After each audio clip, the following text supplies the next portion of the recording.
ఓం శ్రీ గురుభ్యో నమః. హరి ఓం. గం గణపతయే నమః.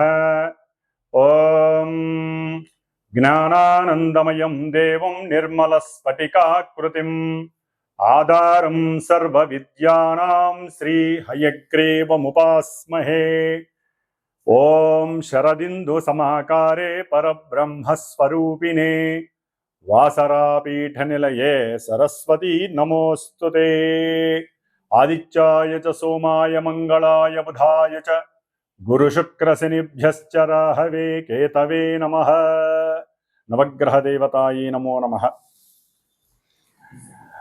ఈ రోజున వీక్షించేటటువంటి నవగ్రహ భక్తులందరికీ కూడా నవగ్రహ సమాచార విషయంలో మరి ఈ రోజున మనం తెలుసుకోబోయేటటువంటి విషయం ముఖ్యంగా మిథున రాశిలో జూన్ 15వ తేదీన మృగశిర నక్షత్రంలో అడుగుపెట్టినటువంటి సూర్య భగవానుడు, అందులో ఆల్రెడీ మనకి పోయిన నెల మే 14వ తేదీ నుంచి కూడా శుభప్రదాత అయినటువంటి దేవతలకి ఆది గురువు అయినటువంటి గురువు అనగా బృహస్పతి ఈ యొక్క గ్రహము మిథున రాశిలో ఆల్రెడీ నెల రోజులు బట్టి కూడా సంచారం గావిస్తూ ఈ సూర్య భగవానుడు ఎప్పుడైతే జూన్ 15వ తేదీన అడుగు పెట్టాడో ఆ రాశిలోకి అప్పటి నుండి కూడా గురుమూఢమి అనగా ఆయన అడుగు పెట్టడానికి కొన్ని రోజుల ముందే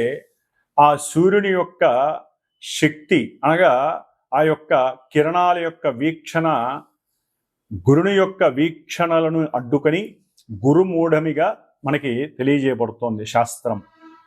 అంటే ఈ గురుమూఢమి జూన్ 9వ తేదీ నుండి జూలై 9వ తేదీ అనగా 10వ తేదీ వరకు సూర్య భగవానుడు అంటే రవి గురుల యొక్క కలయిక గురుమూఢమితో శుభకార్యాలకి ఇబ్బందికరమైనటువంటి పరిస్థితులు ఎదుర్కొన్నాయి. అంటే పెళ్ళిళ్ళు కానీ, ఉపనయనాలు కానీ, అట్లాగే గృహప్రవేశాలు, శంకుస్థాపనలు ఇలాంటివి ఏవి కూడా జరపలేనటువంటి పరిస్థితి. ఎందుకంటే గురువు గ్రహాలన్నిటిలోకి అత్యంత శుభ ఫలప్రదాయకుడు. పూర్వపుణ్య ఫలాలన్నిటినీ కూడా తృప్తిగా మానవుడికి ఇచ్చేటటువంటి వాడు గురుడే. మరి ఈ రవి మిగతా గ్రహాలన్నిటినీ కూడా మనం నివసిస్తున్నటువంటి భూమిని కూడా తన చుట్టూ చక్కగా తిప్పుకుంటూ తన యొక్క ఆకర్షణ శక్తితో, ఎందుకంటే సూర్య భగవానుడి యొక్క అంతరంలో ఒక చిన్న సూక్ష్మమైనటువంటి బిందువు దగ్గర గాయత్రీదేవి నివాసం ఉంటుందని శాస్త్రవచనం. అందుకని ఆ సూర్యుని యొక్క శక్తి తట్టుకోలేక అన్ని గ్రహాలు కూడా మూఢత్వాన్ని పొందుతాయి, అంటే బలాన్ని కోల్పోతాయి అని అర్థం. వాటిల్లో ముఖ్యంగా గురువు, అట్లాగే శుక్రుడు చాలా విశేషమైనటువంటి శుక్రమూఢమి, గురుమూఢమి అనేటటువంటిది మనకి సంవత్సరంలో 2 సార్లు 1 సారో వస్తూ ఉంటాయి. శుభకార్యాలు ఏవి జరపరు.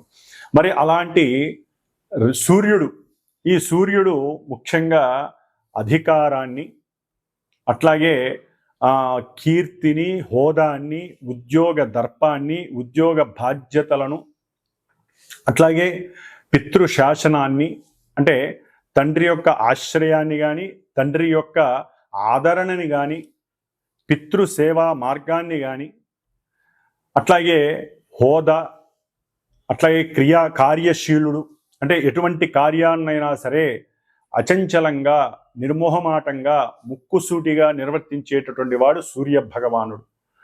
కాబట్టి ఈ అధికారానికి ప్లస్ మనకి అంతరిక్షంలో గ్రహాలన్నిటికీ రారాజైనటువంటి ఈ సూర్య భగవానుడు ధనాన్ని, కుటుంబ సౌఖ్యాన్ని, సంతాన కారకత్వాన్ని, వివాహ యోగ్యతలని, అట్లాగే సనాతన సాంప్రదాయాలను, గౌరవాన్ని, ఏ విషయాన్నైనా సరే అఖండంగా వృద్ధిని చేసేటటువంటి ఈ గురువు అనగా బృహస్పతి గ్రహము, ఈ 2 గ్రహాలు కూడా మనకి మేషరాశి నుంచి 3వ స్థానమైనటువంటి విక్రమస్థానము, పరాక్రమస్థానము అంటారు.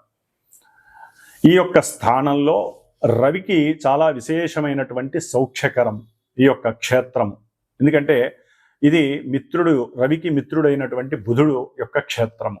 కానీ గురుడికి మాత్రము ఈ యొక్క క్షేత్రము శత్రుక్షేత్రము. అతను అంత కంఫర్టబుల్గా అక్కడ ఉండలేడు, సౌఖ్యకరంగా ఉండలేడు. అంటే ధనపరంగా కానీ అతను ఇచ్చేటటువంటి శుభాలకన్నిటికీ కూడా గురుడు కొంత ఇచ్చేటటువంటి పరిస్థితుల యొక్క స్థాయి కొంచెం తగ్గే అవకాశం ఉంటుంది. ముఖ్యంగా రవితో కలిసినటువంటి ఈ గురుడు ఈ మిథున రాశిలో ఉండటం ద్వారా కొంచెం ఇంకా పటుత్వాన్ని కోల్పోయి గురుమూఢమి ద్వారా గురుడిచ్చే ఫలితాలలో కొంత కాంప్లికేషన్స్ ఉంటాయి.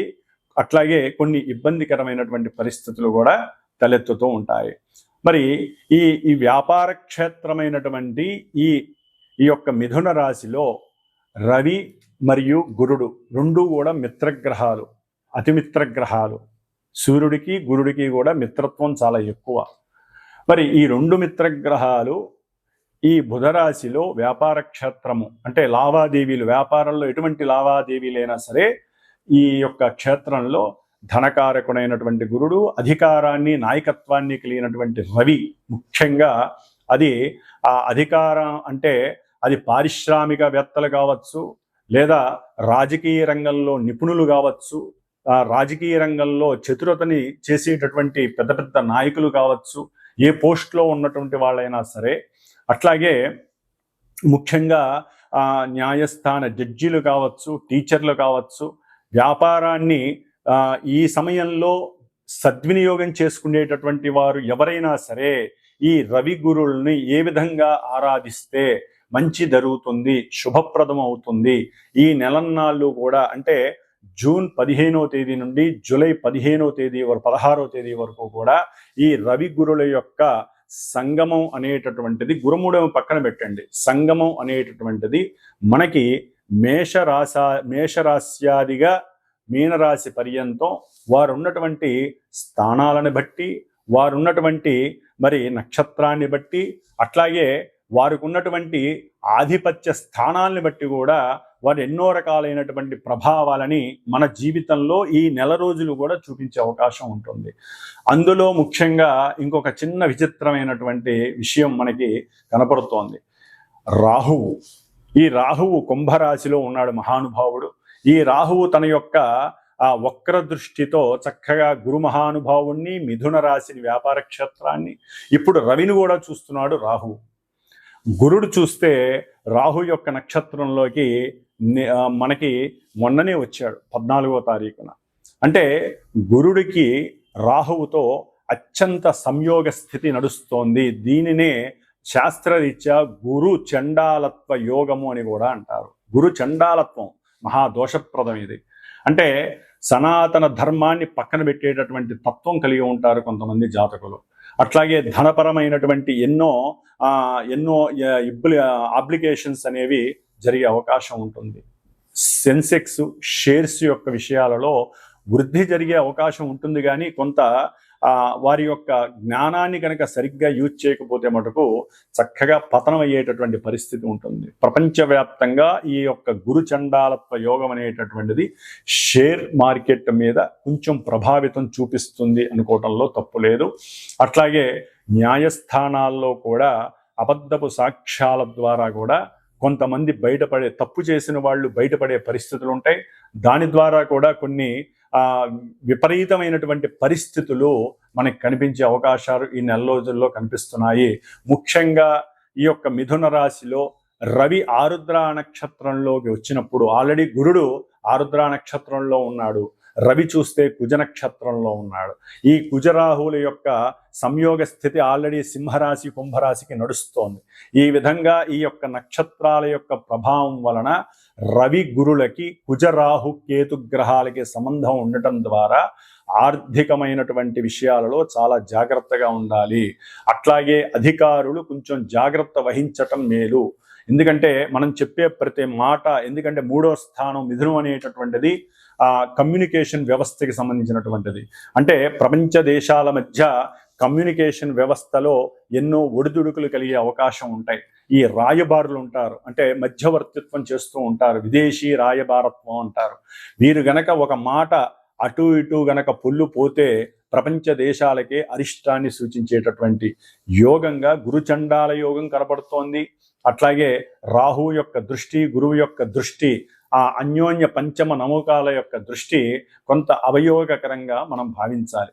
కాబట్టి దీనికి తగ్గట్టుగా వారు ఎవరైతే కొన్ని రాశుల వారు ఉన్నారో ఆ రాశుల వారు ముఖ్యంగా ఈ నెల రోజులు కూడా ఎవరైనా సరే సాధ్యమైనంత వరకు ఈ గురు చండాలత్వం అందరికీ సంబంధించింది, గురువుకే పట్టింది చండాలత్వం రాహు వలన. కాబట్టి ఈ చండాలత్వ దోషం పోవటానికి మహన్యాసపూర్వక ఏకాదశ రుద్రాభిషేకాలు కానీ, లేకపోతే శివాలయాలలో గురువారాల పూట, శనివారం పూట కానీ, ఆదివారం పూట కానీ రుద్రాభిషేకాలు, రుద్రార్చనలు చేయించుకోవటం, అట్లాగే కాశీక్షేత్రమో శ్రీశైల క్షేత్రానికో వెళ్ళి దర్శన భాగ్యాన్ని చేసుకోవటం, అంటే శివుణ్ణి ఎక్కువగా ఆరాధించటం, ఓం శివాయ గురవే నమః అనేటటువంటి మంత్రాన్ని ఎక్కువగా ఆ స్మరణ చేయటం ద్వారా వీరికి కలిగేటటువంటి కొన్ని ఇబ్బందికరమైనటువంటి విపత్కరమైనటువంటి ఆటంకాలు, అట్లాగే కొంతమంది పెద్ద పెద్ద వాళ్ళ యొక్క వాళ్ళ నుంచి కలిగేటటువంటి ఇబ్బందుల నుంచి తప్పించుకునేటటువంటి అవకాశం ఎక్కువగా ఉంటుంది. కాబట్టి సూర్య గురులు, రవి గురులు మిత్రులు కాబట్టి దీని యొక్క ప్రయోజనం ఉంటుంది.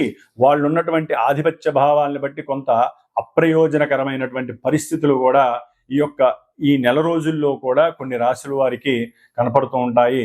కాబట్టి మేషరాశి నుంచి మీనరాశి వారి వరకు ఏ రాశుల వారికి ఈ రవి గురులు ఇక్కడ ఉండటం ద్వారా శుభాలు జరుగుతాయి, కొంతమందికి ఇబ్బందులు కలుగుతాయి అనేటటువంటి విషయాన్ని మనం చక్కగా తెలుసుకోగలిగితే గనక దానికి తగ్గట్టుగా పరిహారం ఆచరిస్తూ, సింపుల్ పరిహారాలు ఆచరిస్తూ మనం ఈ నెల రోజులు ఈ 2 గ్రహాలు ఇచ్చేటటువంటి ఫలితాలని ఆస్వాదిస్తూ మనం చేసుకునేటటువంటి చిన్న చిన్న పరిహారాల ద్వారా చక్కటి ప్రయోజనాన్ని అట్లాగే రవి ఆత్మశక్తిని ప్రబోధిస్తాడు. అంటే ఆత్మశక్తి ఎక్కడా కూడా నెగ్లెక్ట్ చేయడు. అంత ప్రణాళికల ద్వారా గురుడు కూడా ప్రణాళికాబద్ధంగా చక్కటి లోక జ్ఞానాన్ని ఆస్వాదించి ఆ లోక జ్ఞానాన్ని తను స్వీకరించి వెదజల్లుతూ ఉంటాడు. కాబట్టి ఇప్పుడు కొంచెం బలహీనంగా ఉన్నాడు కాబట్టి గురుడికి ఏం చేయాలో కూడా మనం చూద్దాం.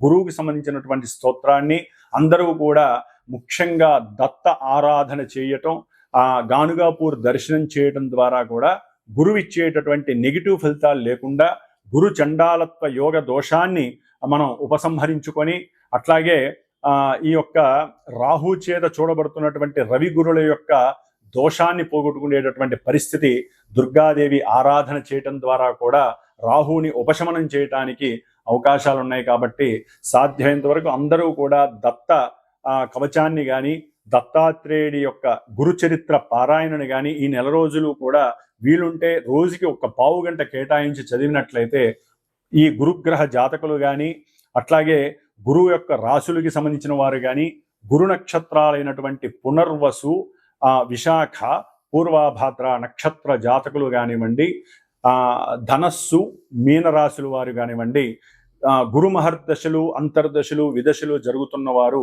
జన్మలగ్న రీత్యా ఉన్నటువంటి పరిస్థితులను బట్టి ఈ గోచారంలో వారికి కొన్ని ఇబ్బందులు కలగడానికి అవకాశం ఉంటాయి. కొంతమందికి అదే అనుకూలమైనటువంటి పరిస్థితులు కూడా కలుగుతాయి. ఏదేమైనప్పటికీ గోచారం అనేటటువంటిది ఒక సూచన మాత్రమే తెలియజేస్తుంది. జన్మజాతకం అనేటటువంటిది దశలు, అంతర్దశలు, మనం పుట్టినప్పుడు ఉన్నటువంటి ఆ యొక్క గ్రహాల యొక్క స్థితిగతులు, అవి ఉన్నటువంటి నక్షత్రాలని బట్టి అవి ఆడేటటువంటి ఆటలో ఈ యొక్క గోచారంలో మనం పావులం అవుతాము. కాబట్టి అప్పుడు జరిగేటటువంటి సిచ్యువేషన్స్ అన్నీ రాసి పెట్టుంటాయి. కాబట్టి గోచారంలో అవి ఏ విధంగా జరుగుతాయి, వాటికి గురువుల ద్వారా అంటే మా ద్వారా సూచించబడినటువంటి పరిహారాలను ఏ విధంగా ఆచరించాలి, వేద మంత్రాలని మనం పట్టుకొని వేలాడాల్సిందే. వేద మంత్రోక్తంగా మాత్రమే గ్రహాలని ఉపసంహరించుకోవాలి. అంటే గ్రహాలు ఇచ్చేటటువంటి నెగిటివ్స్ని కూడా మనం పారద్రోలుకోవాలని వేదశాస్త్రం చెబుతోంది. కాబట్టి శాస్త్రంలో ఈ యొక్క జ్యోతిష్య శాస్త్రం కావచ్చు, మంత్రశాస్త్రం, ఇవన్నీ కూడా అనుసంధానం కలిగి అన్నీ కూడా మన యొక్క రక్షణ కోసమే మన యొక్క ఋషులు కానీ, పూర్వీకులు కానీ, దైవం కానీ మనకి ప్రసాదించినటువంటి వరాలుగా అందరూ తెలుసుకోవాల్సినటువంటి విషయం. కాబట్టి ఇప్పుడు మనకి మేషరాశి నుంచి మీనరాశి వరకు ఏ విధంగా మనకి రవి గురుల యొక్క అనుకూలతలు, ప్రతికూలతలు ఉంటాయో తెలుసుకుందాం. కుంభరాశి ఈ నెల జూన్ 15వ తేదీ నుండి జూలై 16వ తేదీ వరకు కుంభరాశి వారికి ద్వితీయ లాభాధిపత్యం కలిగినటువంటి ధనకారకుడు, సంతానకారకుడు, అట్లాగే వాక్స్థానాధిపతి అయినటువంటి సమస్త కార్యాలయందు లాభాన్ని కలుగజేసేటటువంటి ఫ్రూట్ఫుల్ సిగ్నిఫికేటర్గా ఉన్నటువంటి అత్యంత శుభప్రదమైనటువంటి శుభుడైనటువంటి బృహస్పతి ఈ కుంభరాశి వారికి పంచమంలో ఉండటం, అట్లాగే కుంభరాశి వారికి సప్తమాధిపతి అయినటువంటి సూర్య భగవానుడు రవి పంచమంలో ఉండి గురుడితో కలిసి ఉండటం, రాహు యొక్క నక్షత్రంలో ఉండటం, ఈ రాహువు జన్మరాశిలో ఉండటం. దీని ద్వారా ముఖ్యంగా ఉద్యోగస్తులకి, అది ప్రైవేట్ రంగమైనా లేదా ప్రభుత్వ రంగ ఉద్యోగస్తులైనా సరే, ఎవరైనా సరే, తాము ఆశించినంత ఫలితము ఉద్యోగ అవకాశాలు లేకపోవటము, చేసేటటువంటి ఉద్యోగాలలో వెనకడుగు పడటము, లేకపోతే వస్తుంది అనుకున్నటువంటి ఉద్యోగం సడలింపు లేకుండా వదిలివేయటం లేదా వారు తీసివేయటం, దాని ద్వారా మానసిక అప్రశాంతత, కోరుకున్నది జరగలేదనేటువంటి ఒక నిరాశ, అన్నిటికన్నా ముఖ్యం శరీరం పైన ఏదో పెద్ద బరువు పెట్టినటువంటి పరిస్థితి కలుగుతుంది. అంటే ఆత్మన్యూనతాభావము, ఆత్మశక్తి అనేటటువంటిది చాలా వరకు తగ్గిపోతుంది. పంచమంలో ఉన్నటువంటి గురుడు ఎంత యోగకారకుడో, పంచమంలో ఉన్నటువంటి రవి అంత హీనత్వాన్ని, ఇబ్బందుల్ని కలుగజేస్తాడు. వ్యాపారంలో ఒక రకంగా చెప్పాలంటే వీరు జాగ్రత్తగా, అంటే రవి గురులు మిత్రులు కాబట్టి, అది వ్యాపార క్షేత్రం కాబట్టి వీరు ఉల్లాసంగా, శారీరకంగా కరెక్ట్గా కష్టపడి ఒకరి ఆలోచనలు, అంటే ఎవరైతే భాగస్వాములు లేదా భార్యతో ఒకరికొకరు సంప్రదించుకొని, భార్యాభర్తలు సంప్రదించుకొని వారు చేసేటటువంటి వ్యాపారాదుల్లో చక్కటి ధనలాభం కలగటానికి సరైనటువంటి ప్రణాళికలు ఏర్పాటు చేసుకున్నట్లయితే, ధనాన్ని సరైనటువంటి కమ్యూనిటీలో కానీ సరైనటువంటి స్థానంలో పెట్టుబడిగా పెట్టినట్లయితే చక్కటి ధనలాభము కలుగుతుంది. అట్లాగే భార్యాభర్తల మధ్య అన్యోన్యత, పరస్పర సహాయ సహకారాలు అంది సంతాన సౌఖ్యము కలగటానికి ఉపయోగపడుతుందనే చెప్పుకోవాలి. ఈ యొక్క రవిగురుల యొక్క సంయోగం. రవి పాపి అయి సంతానకారకుడైనటువంటి ఆ యొక్క గురుడితో కంజక్ట్ అవటం వలన గురువు బలం తగ్గటం ద్వారా రవి అక్కడ కాస్త సంతానహీనత్వాన్ని కలుగజేస్తాడు, మానసిక వికారాలని వీళ్ళని కలుగజేస్తాడు. ఆరోగ్యరీత్యా కాస్త జీర్ణాశయపరంగా కొంత ఇబ్బందులు కలుగుతాయి. థైరాయిడ్ సమస్యలు, చెవిటి సమస్యలు, అంటే చెవికి సంబంధించినటువంటి సమస్యలు వీరిని ఎక్కువగా ఇబ్బంది పెట్టే అవకాశాలు కూడా ఉన్నాయి. శిరోబాధలు ఉండే అవకాశం ఉంటుంది. అట్లాగే మోచిప్పల కింద భాగము పిక్కలు అంటారు, ఆ పిక్కలు పట్టుకుపోవటం, పిక్కలకి సంబంధించినటువంటి కొన్ని సమస్యలు రుగ్మతలుగా దాపరించటం కుంభరాశి వారిని క్షోభపెట్టే అవకాశం ఉంటుంది. అయితే ఈ నెల రోజులు కొన్ని ఇలాంటి ఇబ్బందులు అనారోగ్యపరంగా వీరిని ఇబ్బంది పెడతాయి. కాబట్టి దానికి తగ్గట్టుగా ఈ రవికి సంబంధించినటువంటి స్తోత్రాన్ని జపాకుసుమ సంకాశం కాశ్యపేయం మహాద్యుతం తమోరిం సర్వపాపఘ్నం ప్రణతోస్మి దివాకరం అనేటటువంటి స్తోత్రాన్ని నిత్యము ఒక 60 సార్లు చక్కగా చదివినట్లయితే మీకు సంతానపరంగా సమస్యలు రావు. లేకపోతే సంతానపరంగా కొంత వారు తిరిగే తిరుళ్ళకి, కుంభరాశి వారికి వారికి ఉన్న ఆలోచన విధానానికి మీకు ఖర్చు విపరీతమయ్యే అవకాశం ఉంటుంది. అట్లాగే మీరు చేసే వ్యాపారాదుల్లో కొన్ని అబద్ధపు మాటలు చెప్పి ప్రేలాపన చేసి వ్యాపారాన్ని ముందుకు తీసుకువెళ్ళాలనుకుంటారు. అక్కడ కూడా కొన్ని అవి బహిర్గతమై మిమ్మల్ని ఇబ్బంది పెట్టే అవకాశం కూడా ఉంటుంది. కాబట్టి కొంచెం జాగ్రత్త వహించటం ద్వారా మీరు అబద్ధాలు చెప్పకుండానే వ్యాపారం వృద్ధి చెందటానికి భవిష్యత్తు మీకు ఉపకరిస్తుంది. పంచమంలో ఉన్నటువంటి గురువు బలవంతుడైతే తప్ప మీకు సంతాన సౌఖ్యము, గృహ సౌఖ్యము, భోజన సౌఖ్యము కలగవు. ముఖ్యంగా ధనలాభాదులు కలగాలంటే ఇంకొన్ని రోజులు, 1 నెల రోజులు వెయిట్ చేయాలి. రవితో కూడినటువంటి గురుడు కొన్ని విషయాలలో లాభాల్ని, కొన్ని విషయాల్లో ఇబ్బందుల్ని కలుగజేస్తాడు. ముఖ్యంగా రాజకీయ రంగంలో ఉన్నటువంటి ప్రసిద్ధమైనటువంటి ప్రముఖమైనటువంటి రాజకీయ నాయకులు, వ్యక్తులు ఎవరైనా సరే తమ యొక్క కుటుంబంలో వారసత్వాన్ని వృద్ధి చేయడానికి వారి యొక్క ఆలోచనలు రకరకాలుగా తీసుకువెళ్ళటానికి, అంటే వారి యొక్క కుటుంబ వ్యవస్థని, అది ముఖ్యంగా భార్య అయితే భర్త, భర్త అయితే భార్య, లేకపోతే సంతానాన్ని వృద్ధి చేయడానికి, వారసత్వపు సంపదని పెంచుకోవడానికి ఎక్కువగా కృషి చేసే అవకాశం ఉంటుంది. ఇది కూడా ఒకందుకు లాభమనే చెప్పుకోవాలి కుంభరాశి వారికి. ఏదేమైనప్పటికీ ఆరోగ్య విషయంలో కొన్ని జాగ్రత్తలు వహించాలి. దీర్ఘకాలిక వ్యాధులు కూడా ఒక రకంగా వీరిని అంతర్గత సమస్యలు కూడా ఇబ్బంది పెట్టడానికి అవకాశం ఉంటుంది. ఎన్నున్నా కూడా అవి తొందరగా వెళ్ళిపోయే అవకాశం ఉంటుంది. కాబట్టి కుంభరాశి వారు సూర్యారాధన చేయటం లేదా దుర్గాదేవి యొక్క 23 నామ్న స్తోత్రాన్ని పఠించటం ద్వారా కొంత ఉపయుక్తమైనటువంటి పరిస్థితి రవి గురుల యొక్క సమ్మేళనం వలన కలుగుతోందని చెప్పుకోవచ్చు. ఓం శ్రీమాత్రే నమో నమః.